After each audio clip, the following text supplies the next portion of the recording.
What is going on, everybody, and welcome back to the Festus Fantasy Football Forum on the Fantasy Jacks podcast. This is going to be a great Week 7 episode, guys. Matchup reviews, previews, power rankings, all of our returning segments like the Festus Fantasy Fact of the Week. Got another great one for you guys this week on top of Ty's Locks, and by the time this is recording, maybe there's a trade. So far there's not, but if so, then we got Dom's weekly trade reviews, of course. With that all out of the way, this is going to be a great episode. Good vibes only. Good vibes only. And only nice things said for every manager. So we're going to get right into the matchup reviews of Week 6. It was a pretty good one, so here we go. Alright, gentlemen, we're going to be getting right into it here. The matchup reviews of Week 6. I just want to highlight a couple things before we start. I went 3-3 this week in my picks, and Chris went 4-2. So he gains a game on me, bringing my total to 20-16 on the year, and Chris is 18-18 on the year. So he's even. I'm up 4 on the season total. I haven't really talked to him about what we could be doing about maybe like a bet or something like that for all these picks. I'm having a fun time doing it. I think he is too. So if you guys are following along, great. But maybe we can put a little stipulation on it for the award show or whatever at the end of the year. Kind of like Ty's Locks, but let's get right into it, guys. Starting off here with the Washington Redskins taking down Team DD 121.24 to 90.74. It was an awful week for Team DD, and it started off so well on Thursday Night Football with Cam Scatterbo and Wan'Dale Robinson. He put up 51 points between the two and then put up less for the rest of the whole week with everybody else going. Saquon, I guess, was a big disappointment as well, but Dalton Kincaid didn't even play, and he had picked up Michael Mayer, I'm assuming, to plug in, but I guess inexperienced fantasy player. Maybe he did not read the practice reports, he did not read the injury reports in detail, or he just was super optimistic about Kincaid playing. Either or, he should have played Michael Mayer here. It wouldn't have mattered anyways. Trust me, I wanted to give him a you fucked up, but it didn't matter. But just a bad performance all around. And as for the Redskins, although you do win this game with a pretty great performance out of Pickens and Dak, you lose Garrett Wilson, who you just traded for, and David Montgomery put up another bad week, which sucks. However, Devontae Adams now is going to be the clear number 1 for at least this upcoming week, so that's a good thing for you. Maybe even longer with Puka's injury, we don't know yet. So all in all, just an average win for the Redskins, but he moves to 3-3 in the toughest division in this league. Let's now go to a game that set 2 records this week, guys. Can't Chubb check, he took down the Dogs, 159.34 to 53.36, and we're going to go over here now to the Festus Fantasy Constitution. This is the record book section of the Constitution, and right here, guys, lowest matchup points scored all time, the Dogs. Week 6 of 2025, 53.36 points. He beat this by 4 points. And I want to highlight another record, guys. All the way down here, the biggest blowout of all time. Mez over Tyler, 105.98 points. Let me say that again. 105.98 points. Demolishing the previous record set in 2022. This has been a 3-year-long record. And Mez demolished it over Tyler. Mez demolished the record and Tyler in the same game. This is crazy to see that, again, this big of a game. 91.94 points was the record. 105 now is the new, basically 106 points. 106 points is the new record for Festus Fantasy. So congratulations to you, Mez, and Tyler, I guess, for having 2 more records with your names on it. Let's go back to the game now, though. Let's highlight where this kind of went wrong for Ty, and it's because he traded for all these players for Bijan, and look what Bijan did to him. 36 points on Monday Night Football. It was a bloodbath. I mean, looking at this game, Bijan Robinson alone almost outperformed Tyler's whole team, which is the power of Bijan Robinson. I mean, the running back room with Christian McCaffrey and Jonathan Taylor alone beat Tyler's team. Bijan Robinson and Rico Dowdle beat Ty's team. I mean, he had 2 players score over 10 points, so you really never see this low of a score when that happens. However, just awful performances from Travion, from Kenneth, from Pittman. Egbuka, not his fault. He got hurt, so that's not on Ty, but It's just bad all around. And then you go to the bench, and it wouldn't have been any better if he had plugged in anyone else. So this is a really bad team. I'm sorry, Ty. I don't want to dog you. Get it? But for Can't Chubcheck, I mean, look, don't go chasing waterfalls, but this team looks great right now. This team looks really, really good. Moves to 5-1 and the best team in the league. Let's go to Brockzilla is a piece of shit, aka Tony's team. Thank you for your service. He took down names still loading 118.02 to 104.06. This was a pretty interesting game. I think it came down on Monday night, but not really. I mean, we had Jaden Daniels.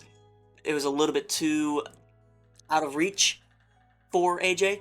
A great performance from Achan and JSN. Typical, right? You get away with a bad performance from Amon-Ra. Doesn't matter. You get away with bad performances out of these flexes right here with Stevenson and Diggs. It didn't matter. Again, 118 points when that happens is fantastic. When you have two 30 points scorers, you're going to win pretty much all the time. Again, for AJ, not really his fault here. Puka Nacua did get injured, and that's really concerning, and we'll get into that later in the power rankings and the matchup previews. Tony, in a tough division, moves to 4-2, and AJ is 3-3 in a weak division, so although he lost, he gets away with it. Let's go to the game that I think it broke me, a part of me. It broke a part of me that I didn't know I had. 12-man blitz. Took down the Guardians of Your Mom's House 138.2 to 135.68. I mean, a super back and forth matchup, and it wasn't a close back and forth. It was a huge Jurassic change of events every day, it felt like. Started off on Thursday, Dallas Goedert put a knife in my heart. That sucked, right? And then went to Sunday. Some things were kind of looking good for the Guardians again, with Ladd McConkey doing well, with Kamara and Bam Knight doing alright, and then you had Travis Kelce on Sunday night, but then Jamar Chase with the garbage time touchdown that sucked. Kyron Williams with a stupid catch on the sideline. He had one butt cheek in. That's all you need, man. All you need is one butt cheek. He did it. Chris Olave was the only wide receiver, I think, on the Saints that day. I can't tell you. And then you go to Monday. Drake London, what a move. No one's going to give me credit for it now because I lost. But what a move to trade CeeDee Lamb. Unpopular for sure for Drake London. He puts up 32 points. Goes absolutely off. Makes it to where I'm looking amazing in the driver's seat. Josh Allen underperforms. When has that ever happened? Josh Allen underperforms on his projection. Throws 2 picks. I think it's a 90% chance the Guardians win at this point. And then I forget, silly me, that DeAndre Swift is this reincarnated Adrian Peterson from 2012. Duh. I couldn't believe my eyes. The one thing that could not happen was Caleb Williams throw a touchdown to DeAndre Swift. And what did Caleb Williams do? Threw a touchdown to DeAndre Swift. And who blocked for DeAndre Swift, mind you? DJ fucking Moore blocked for him. I swear to God, it was the Homelander meme in the theater just watching it happen. I couldn't believe my eyes. I did not understand what was happening. There was a chance it could happen too. Debo was not doing anything. DJ Moore had a great first quarter. He looked like it was going to be a big DJ Moore game. And it just all fell apart, and I don't understand how. I still don't get it. I literally had to wait to record this video because I couldn't do it Monday night. I turned the TV off, went in my room, took a shower for 30 minutes. I just sat there. I didn't know. I couldn't believe what the fuck just happened. Oh my god. That was so unfortunate. So unfortunate. I mean, I did everything I could. I went and picked up Bam Knight off waivers, dropped Michael Carter. Bam Knight outperforms Michael Carter. I trade Alvin Kamara from David Montgomery. He outperforms David Montgomery. I get rid of Garrett Wilson. Garrett Wilson gets hurt and only puts up 4 points. And I get Travis Kelce, who performs well. It didn't matter. I sat Justin Fields for Caleb Williams off waivers. I don't know, man. I think I did everything I could, and it just didn't work out. Credit to Colin, man. He has stayed in there, and his team's been great, performing really well in terms of points scored. The 2-4 record is obviously not ideal, but this is not a 2-4 record team, as we know. So, good for him. And I'll give him a play of the week. He wanted to have Hunter Henry in there, and he changed it for Dallas Goedert. He said 10 minutes before kickoff on Thursday night, won him the week. Congratulations. I'm happy for you, man. I really am. Gotta tip the cap to that one. Let's go to the closest game of the week. It's Bucky's Backpack taking down Dom's Girth, 94.76 to 92.58. Bucky's Backpack now 5-1 with the third least amount of points scored in the league. I don't know how it's even possible, but it is. So good for you. Dom's Girth, unfortunately, you do get a You Fucked Up award this week because you started Khalil Shakir over Cooper Kupp, and not a good move. Cooper Kupp put up 12 points this week. Shakir only put up 6.3, and that obviously would have helped you get the win this week. Again, Cooper Kupp, higher projection too, so this was almost a slam dunk for you, and I think you tried to outsmart the system. Mahomes looks fantastic for you. DK, another great game. Laporta, another great game too. But he just could not capitalize on Jay Gill's bad week. I mean, he did. Look, Downs did great, Ertz did great, and Kendrick Bourne, again, waiver wire ad so far of the year for especially for Bucky's Backpack. Just terrible, terrible weeks from Judkins, from Sutton, from Bill Krosky-Merritt. I mean, he fumbled in that game. He ended up getting benched for, I think, a quarter, and that costed you the win today. 2 points plus any other carries he would have got if he didn't get benched. Great win for Bucky's Backpack, though. You don't care how you get the wins as long as you get the wins. 5-1. It's damn near impossible to miss the playoffs now at this point unless the wheels completely fall off. Like, completely fall off somehow. Let's go to the primetime game of the week. Brockzilla took down the Kitty Empire 141.64 to 89.52. We're going to go through now the progression of this game. Again, the final score is a blowout, so we're not going to really harp on this too much. It wasn't a great game by any means, but let's go to Sunday, 1:30. Okay, Brockzilla expanding on his lead. Now 57-38 with a 75% chance to win. Okay, Brian Thomas going off, as we know. Tyler Warren going off. Shaheed and McBride on offense for the Evil Empire. Not really anything crazy right now. Breece Hall didn't put up anything in the early morning because that Denver defense is tough. Let's now go to Sunday at 3 o'clock, right before the 3:25 games are starting here. At this point, Drake May put up a monster day, and Brian Thomas finished with 23 points. Right now, 78% chance to win for Brock. Now, Trey McBride did have a good game as well, but Shaheed and Charbonnet fell off a cliff for the Evil Empire. Let's go to 4:30 now on Sunday, 113 to 71. So, big jump for Brock here. He goes to 89% chance to win because Josh Jacobs and that pack stack with Matthew Golden putting on a show right now. Rashad White is fighting here for the Evil Empire, however, not enough. Go to 5 o'clock, 5:15 now. Basically the same score. No one's really moving. Go to 6 o'clock now, and Josh Jacobs explodes for 32 points at this point, and it's a 97% chance to win for Brock. And then we can just finish it off here at the final score of 141 to 89. Huge, huge week for Brock, even without Justin Jefferson. I think that's very, very impressive for him. And for the Evil Empire, he kind of punted this week away when he traded Drake London.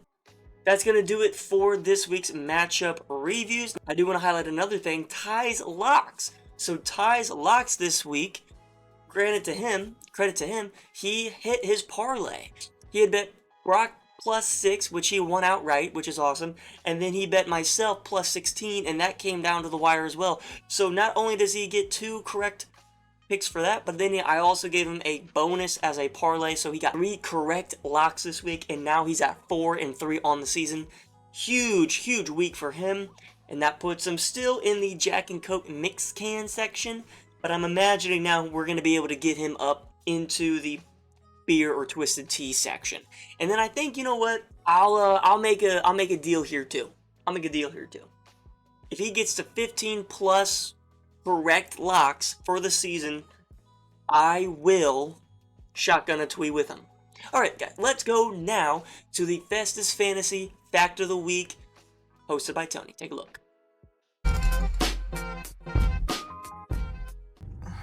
All right. Week 2, fun fact of the week. So this week, I asked Jackson,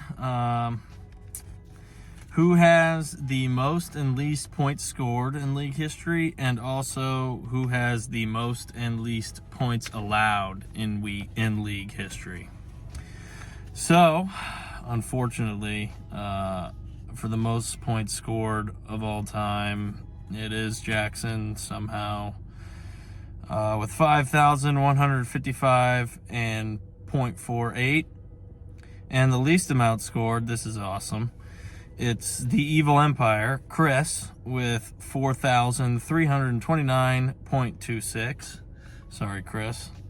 And then the most allowed all time is Colin. It's really shows how his season's going this year. Just getting shit on. I mean, he's putting up like 110 plus every week, and yet he's sitting at what, 1-4, 1-5 now. But that is 4,918.24 points allowed. And then least allowed is Jackson again. Typical. 4,560.56. So not only does Jackson have the most points scored all time, he has the least points allowed all time. These numbers were crunched before this last week, so I'm sure everyone stayed the same with these four, but the numbers will be a little different now. With that being said, go Steelers, Ty. All right, thank you, Tony, so much for the fact of the week. I personally loved it, as I would, Let's now get into the matchup previews for Week 7, guys. We have a huge week, and I think it's primetime game this week is actually going to shock some of you of who I decided to put in here this week and put them on the map for everybody to see. Let's start off here with the first game. Let's start off with my game, get this out of the way. The Guardians of Your Mom's House taking on Brockzilla is a piece of shit, aka Tony's team. Early projections are showing 118 to 125.4. A pretty good projection total for the Guardians, I must say. I'm pretty happy with that.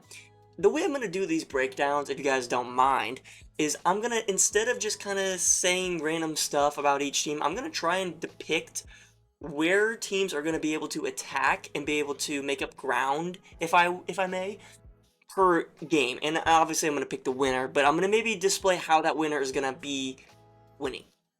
Let me explain. So for this game example, right, we have a pretty good matchup between, in this case, the wide receivers, both wide receiver groups, right? Amon-Ra and JSN, two of the best wide receivers in the league right now. So obviously Tony's going to get a lot of points from them.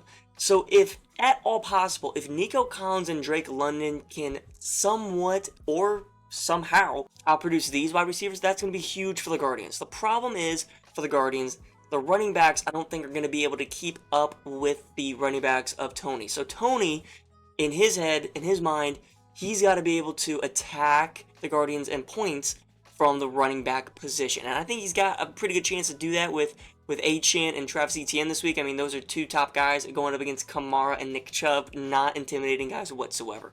I think Caleb Williams and Jared Goff is a wash, and I also think Darren Waller and Travis Kelce is somewhat of a wash. So it really comes down to, can the Guardians keep up with these wide receivers, and can Tony, the running backs, severely outpace the running backs of the Guardians, which is very possible. So with all that being said, I'm going to give this win to Tony. Let me know what you guys think about that breakdown. I think it's kind of fun. I kind of talked about it last week to Colin about how he could beat me and how I needed to stay in the game, and it kind of worked out, and I think it was a pretty fun way to do that. So we're going to do that for all these games, and you guys let me know if you like it or not. Let's go to Team Didi taking on Dom's Girth. Two teams at 2-4, season on the line, some could say. Look, 108 to 104 projection totals here favoring Team Didi. I think whenever I look at this game, I expect a huge bounce back week from Dom's Girth. Team Didi, I think they're just injured to hell, right? And you don't really have a direction right now. Okay, obviously I think it's going to come down to, can Patrick Mahomes continue to put this team, Dom's Girth, on his back, fantasy-wise? He's going to have to outscore Team Didi's Matt Stafford. If he doesn't, that's a huge problem for Dom's Girth. I think if Team Didi wants to win this week, he's going to have his running backs, Saquon and Cam Scatterbo, severely outperform Judkins and Pollard, okay? Because when you flip on it, DK and Sutton are going to vastly outperform Worthy and Myers. I didn't even notice this until just now, but Shakir on a bye, so Cooper Kupp's going to be in this last flex spot. It doesn't really matter. So who's going to win this week, right? You have the running backs of Team Didi and the wide receivers of Dom's Girth. Who's going to be able to match it better for the other person?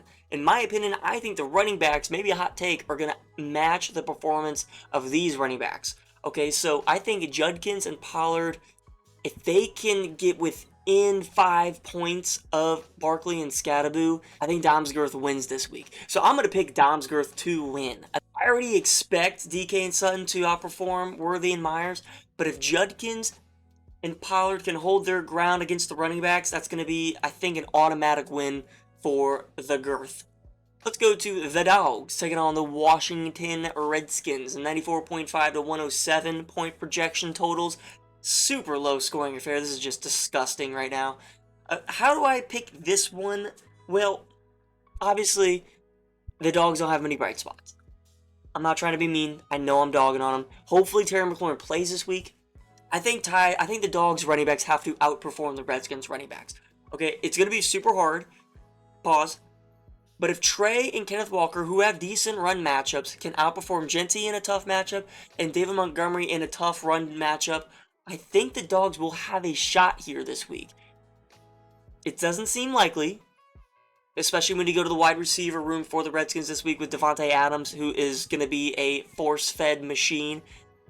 But Pickens maybe takes a step back because CeeDee Lamb comes back. Tucker Kraft, he's probably going to do really well, truthfully. So, I mean, there's that for the Redskins going for him. If he can have Tucker Kraft and the wide receivers outperform, obviously, easy win, in my opinion. But I really do think if the Dogs can have his running back room outperform the Redskins, he has a shot. However, I'm still going to give this win to Judson. I just think the firepower is too much for the Dogs to handle. Let's go to the Evil Empire taking on Can't Chub Check, 135.3 to 127. A huge projection total. This could be the highest scoring game of the year. I'm super excited about it. Chris has Rashee Rice coming back from suspension. He has CeeDee Lamb, newly acquired, coming back from his injury. I know he's super excited about that, and I know this team looks like a God squad, right? But when you go to Can't Chub Check, you cannot ignore this. Christian McCaffrey, Jonathan Taylor, Bijan Robinson. No one man should have all that power. And then you go and you have Rico Dowdle potentially getting another start. Who knows? He's going to pick up a tight end off of waivers. I imagine it's going to be Cade Otton if he can get it. He seems like he's going to be a huge win this week, especially stacked with Baker Mayfield. So I'm calling it right now. Mez is going to get Cade Otton. If he doesn't, then that's stupid. But this is an easy one to dissect here.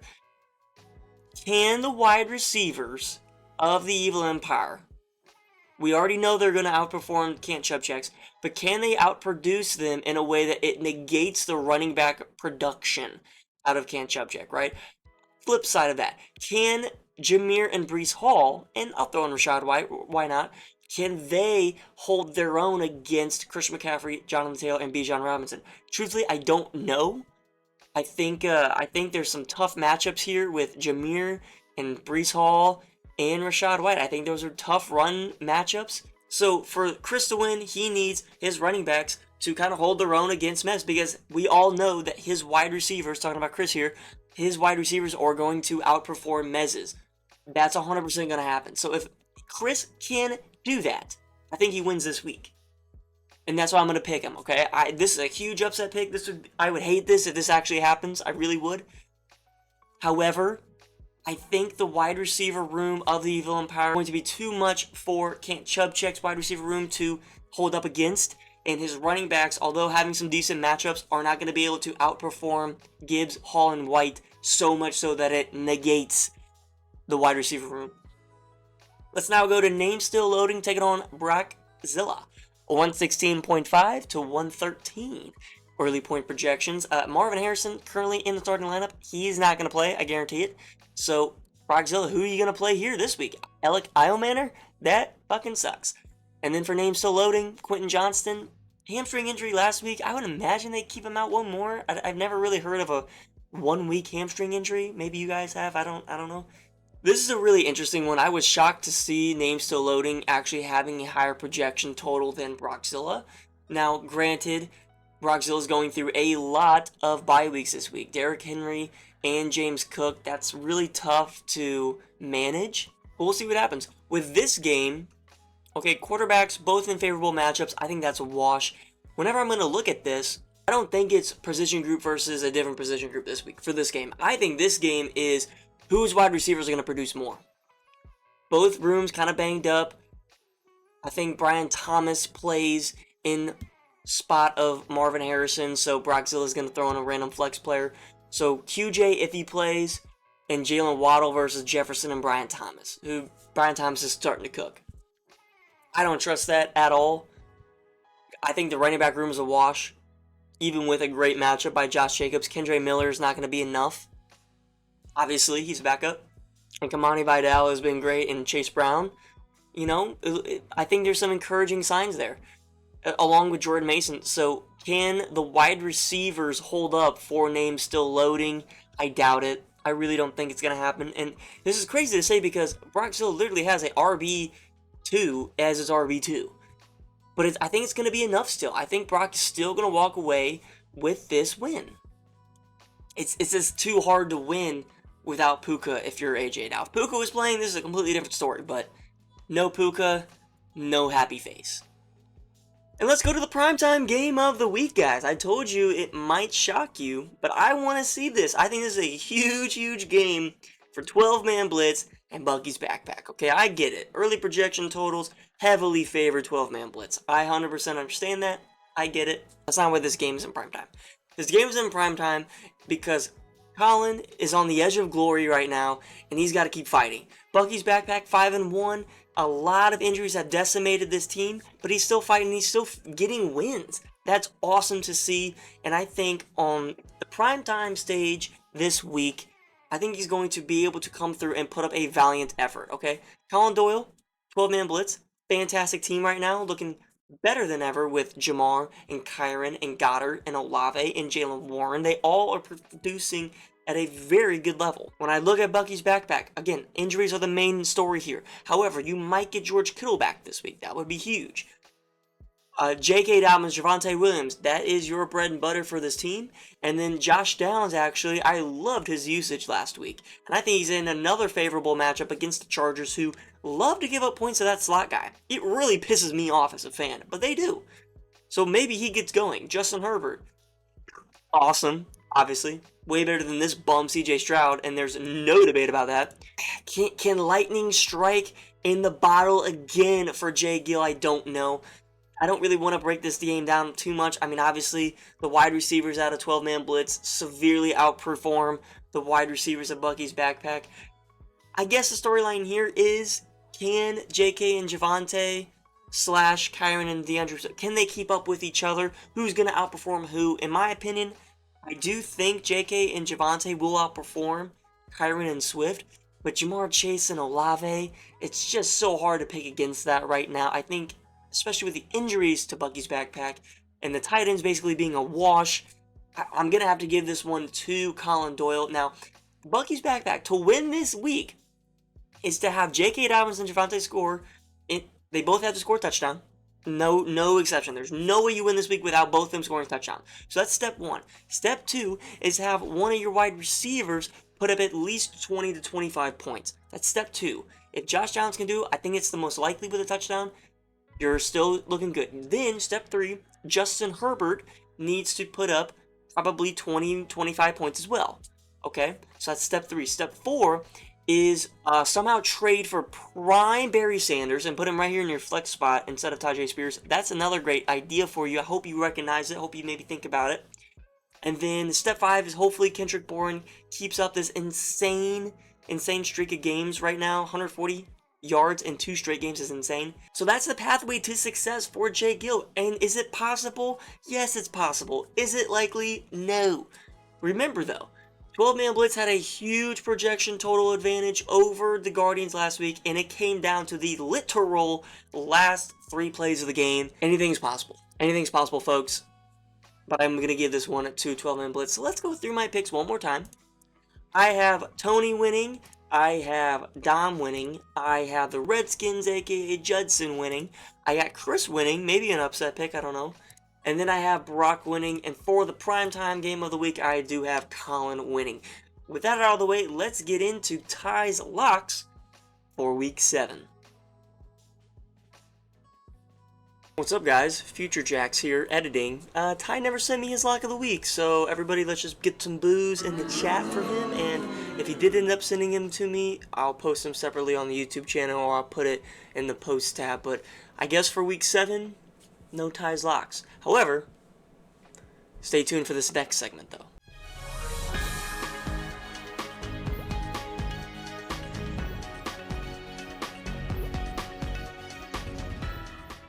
It is approximately 1 minute after the most insane trade of the season just happened. Ramondre Stevenson for DJ Moore. Fucking game changer. Game changer. Jackson now has Ramondre Stevenson. This dude scored 14 points 2 weeks ago and 2 touchdowns. That means he had 10 yards and scored 2 touchdowns. Fucking huge. And Tony gets DJ Moore, who can barely score 9 points. So it looks like two people added 2 players to their bench, or different players. You know, you guys get my point. This fucking trade was useless. Don't waste my time, motherfuckers. Final segment.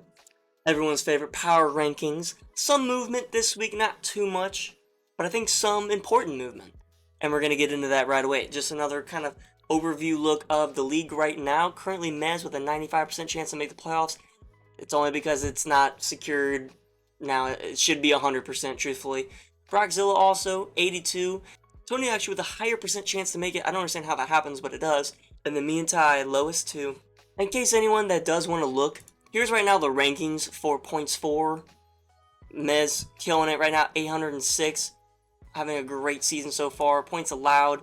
But yeah, here are the rankings. So let's get into the power rankings, guys. And we're going to start off with number 12. No surprises here, guys. The Dogs. I'm not really going to harp on it too much because I don't want to hurt his feelings. And I feel like everyone is hurting his feelings. So we're going to say nice things. And the nice things is that you were the champion last year. And you're a great commissioner, and we love you.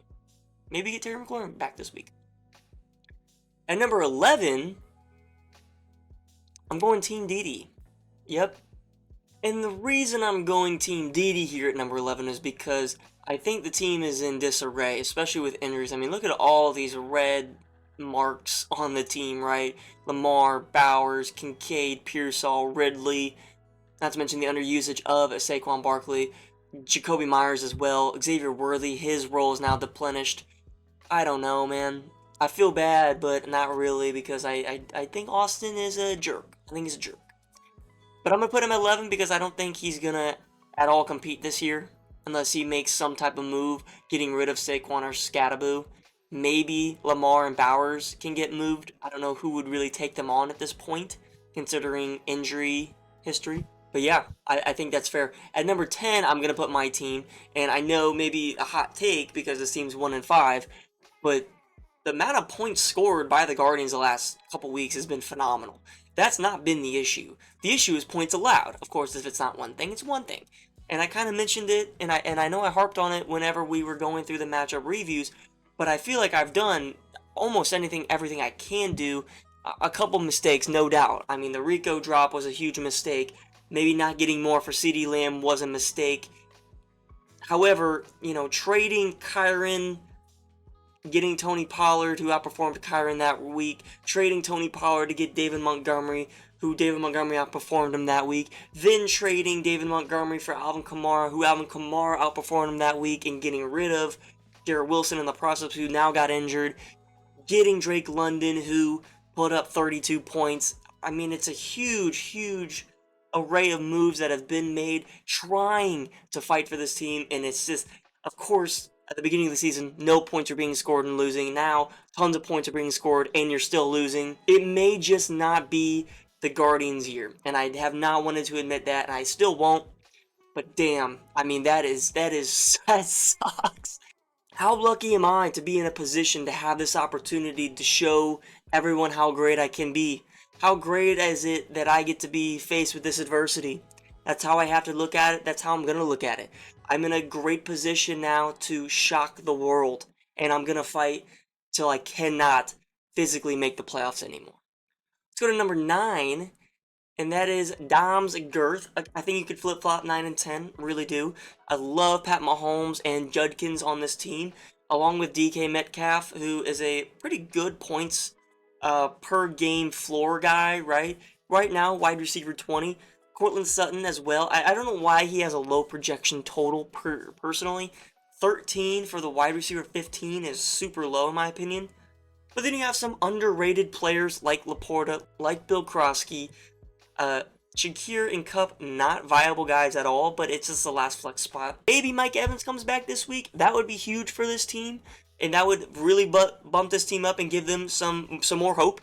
I think the only way this team is going to consistently win is if they put up points, and I don't think this team can consistently put up points. That is the problem. Besides Pat Mahomes, who is quarterback 1, fantastic player right now.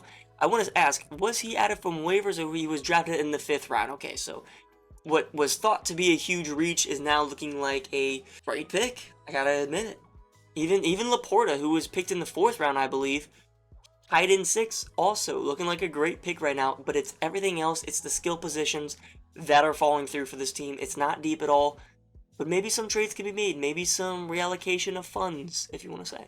Let's go to number 8. Number 8, guys, I have AJ. And the reason I have AJ at number 8, taking a step back from last week, I had him at 4 or 5, I believe. Put him down to 8 because of the Puka Nacua injury. Now, they're only saying it's 1 week, which is good for AJ. Jordan Mason's going to lose his workload soon. I think next week, week 8.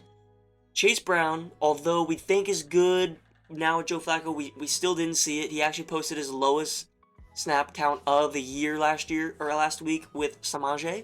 So maybe his workload's getting decreased. You can't trust Keon Coleman at this point. You can't trust David Njoku at this point. Can you trust Jake Ferguson to keep this up, this 16 points a game production with CD coming back? I don't know. So that's why I moved him down, is because of the long-term outlook of this team. I don't know, especially when Puka's injured. If Puka gets injured on this team, I get really, really worried. So maybe you do now move off of him just in case. I mean, it's gonna cost a lot to get him, right? Wide receiver 1, it's gonna at least cost 2 great players, which maybe this team needs now. I don't know. I don't think so. I don't think that's the right move, but maybe AJ panics a little bit with the injury plus bye week coming up, plus re-injury type history. Let's go to number 7. It's 12-man blitz here at number 7. I love Colin's team right now. Points for is through the roof. I think he's 3rd or 2nd in the league for points for, but unfortunately last in points allowed. That explains the 2-4 record. Heartbreaking week 1 loss to Dom. It was avenged by a huge, fun week 6 win over the Guardians, and I think that's great. Jamar Chase looks like he's saved wide receiver 5 right now, which is insane considering how bad it was for a couple weeks. Tyron, great trade on your part, consolidating your depth, getting a superstar running back here, running back 9. Dallas Goedert, what a play there, right? Tight end 4 right now. Debo, an older vet, giving you usage, giving you value right now. Wide receiver 8, that's amazing. Quarterback 2 in Josh Allen, who realistically can finish quarterback 1 when it's all said and done this year. So, great spot for Colin. I'm going to give it just 7 just because of the 2-4 record. I need to see a couple more weeks, maybe honestly just 1 more week. Just get back to 500 at some point, and this team will be in the top 5 for sure. Let's go to number 6. I don't know if I like this, but number 6, I'm going to put Bucky's backpack. And the reason I'm going to put Bucky's backpack at number 6 is because with the season outlook in mind, I get it. Injuries have plagued this team. However, being 5-1, it's going to be really, really hard to, in essence, lose out and miss the playoffs. I mean, you have such a big buffer that I think you're going to be fine, especially because Bucky and George Kittle will be coming back soon, which is 2 huge players. And you can make moves if you want. You have real value in Javonte and JK. I think running back needy teams, hell, like myself, I mean, we've talked Jay Gill about some trade ideas. There's some options for you if you want to diversify your team and to maybe round it out more.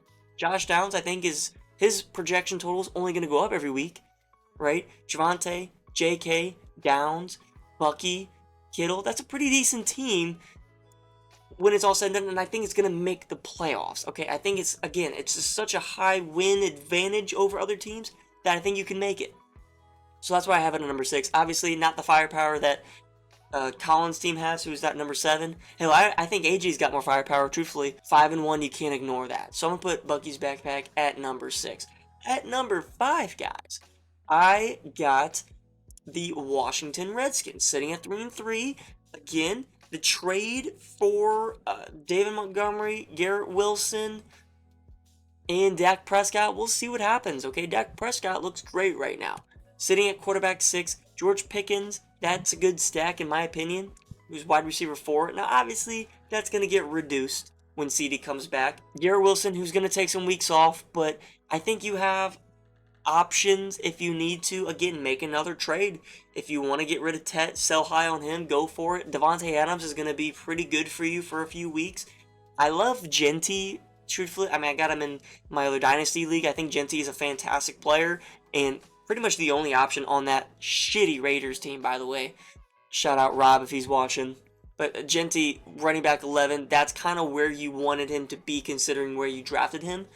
And then David Montgomery, I don't know at this point. You know, with him, it's interesting. Would you rather have Kamara? I don't know. But yeah, I like the floor of this team. I know I called it unseasoned chicken, then I called it unseasoned steak. What if we added some salt to the steak now? Okay, let's add some salt to the steak. No. Take that back. Let's add some salt to the chicken. I think that's fair. Salted chicken. Okay, salted chicken right now. Number 4, guys. Let's go to our amazing soldier, Mr. Tony Marmani. His team comes in at number 4, and are we all waiting for the love of a traveling soldier? I mean, Tony's team looking fantastic right now with Amon-Ra and JSN. Look at this, 3-2, and amazing drafting from Tony. Okay, on top of that, Devon Achane, fantastic pick as well. Currently running back 4. Now, the stacks are still a big issue, okay? This team is only stacks. Diggs and Ramondre, that's a stack, which you'll play. Waller and Achane, that's a stack. Amon-Ra and Goff, plus Jameson Williams, that's a stack. The only stack he doesn't have is JSN for another Seattle player, so I would imagine he goes and trades for another Seattle player, just to make it uniform. I think this team is number 4, and I think the 4-1 teams are a tier above everybody else. I really do, because these teams have elite position groups, okay? Not just like one position, or like not one player kind of just leading the charge. No, elite position groups, and Amon-Ra and JSN, you cannot ignore the magnitude of that. On top of having Achane leading the way for the running back room with ETN at running back 14. I mean, it's fantastic for Tony. I wonder if a trade is in the works, if something does happen to change with this team. I know it's not going to be Amon-Ra and JSN. You cannot let go of them at this point because they are your spearheads for this team.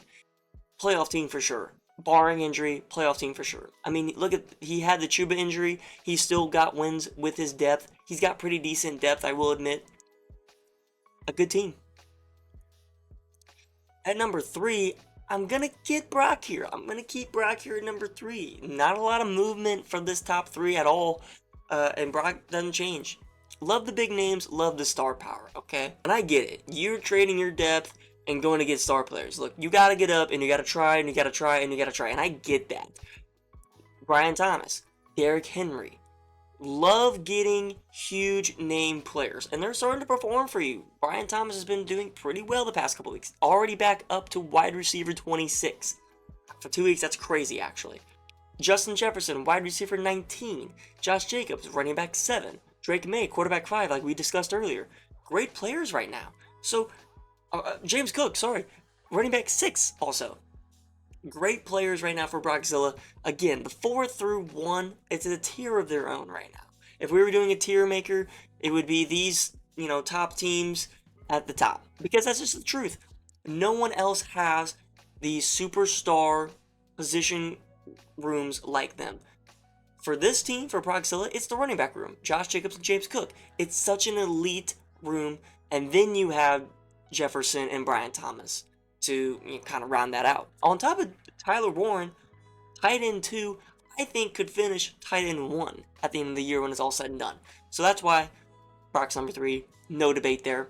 Go to number 2, Evil Empire. Yep, the Kitty Empire is going to come in here at number 2, and I want to raise a concern. The reason I have a couple hesitations on this team. A, if you have Gibbs or Hall go down, you are screwed. You will have to trade one of your wide receivers. I know you don't want to, but you will have to.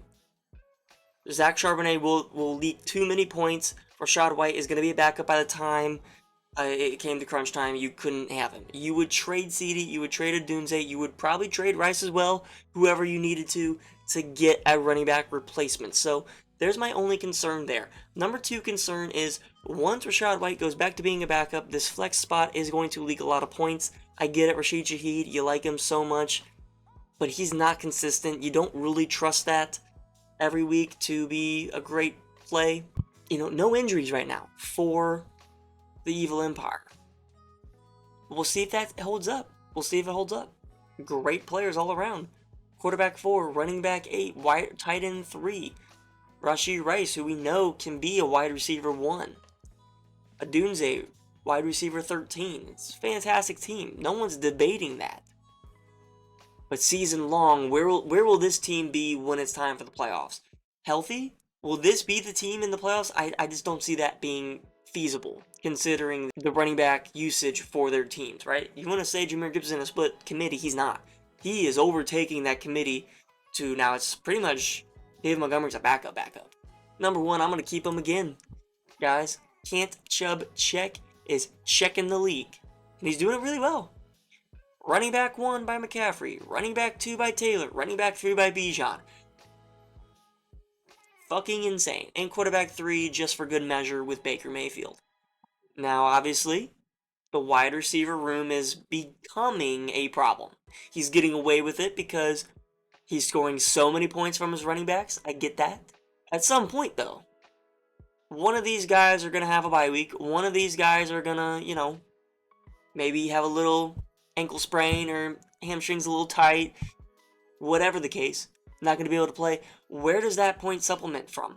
Because it's not going to be from the wide receivers. Another just concern, right? Everyone's got a concern on their team. Even the God Squad teams are not perfect. Mez's team, as good as it is, isn't perfect, and that's okay. It keeps the league fun. Fantasy football, still got 8 weeks left. A lot can happen in 8 weeks.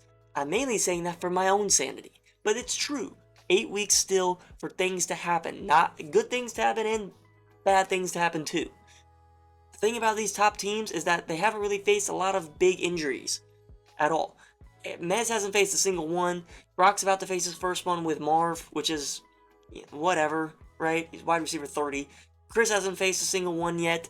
Tony hasn't. I guess he faced Chuba, which I'll give him that. He bounced from it. He recovered from it well. But that's the thing. All those bottom tier teams, Bucky's backpack, the Guardians, High, right? We're all Team Didi, now AJ with Puka. We're all facing huge injury concerns right now, and the top teams haven't yet. So that's why I'm saying fantasy football is a long season. It's longer than we give it credit for, and it really will come down, in my opinion, to week 14 this year.